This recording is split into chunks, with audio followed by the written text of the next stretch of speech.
నమస్తే అండి, welcome to Triveni's kitchen. ఈరోజు మన రెసిపీ వచ్చేసి క్యాబేజ్ కర్రీ అండి. సింపుల్గా ఎలా తయారు చేసుకోవాలో నేను ఈ వీడియోలో చూపిస్తున్నాను.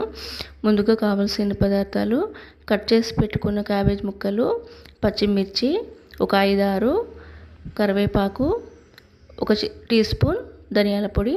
ముందుగా స్టవ్ వెలిగించి ప్యాన్ పెట్టుకొని అందులో 4 నుంచి 5 టేబుల్ స్పూన్ల దాకా ఆయిల్ వేసుకొని ఇప్పుడు ఆవాలు జీలకర్ర వేసుకొని చిటపటమన్నాక అందులో పచ్చిమిర్చి వేసుకోవాలి. అలాగే కరివేపాకును కూడా వేసుకోవాలి. వీడియోని అయితే స్కిప్ చేయకుండా చూడండి, లైక్ చేయండి. ఇప్పుడు వేగాయండి. ఇప్పుడు ఇందులో క్యాబేజ్ను వేసుకోవాలి. వేసుకున్నాక పసుపు 1/2 టేబుల్ స్పూన్, ఉప్పు 1.5 టేబుల్ స్పూన్ వేసుకొని కలుపుకోవాలండి. ఇలా చేస్తే క్యాబేజ్ కర్రీ అసలు తినని వాళ్ళు కూడా మొత్తం లాగించేస్తారు.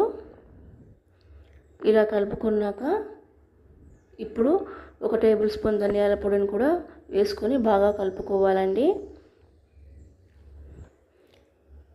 బాగా కలుపుకొని ఇప్పుడు మూత పెట్టుకోవాలి. 15 నిమిషాల పాటు మధ్య మధ్యలో తీసుకొని తిప్పుకోవాలి. అయ్యిందండి క్యాబేజ్ కర్రీ. ఇప్పుడు అందులో కొత్తిమీర వేసుకొని కలుపుకోవాలి.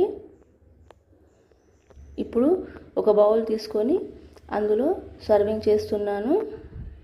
తప్పకుండా మీరు కూడా ట్రై చేసి ఎలా ఉందో కామెంట్ సెక్షన్లో కామెంట్ పెట్టండి. ఎంతో రుచికరమైన ఈ క్యాబేజ్ కర్రీ రెడీ అయ్యిందండి.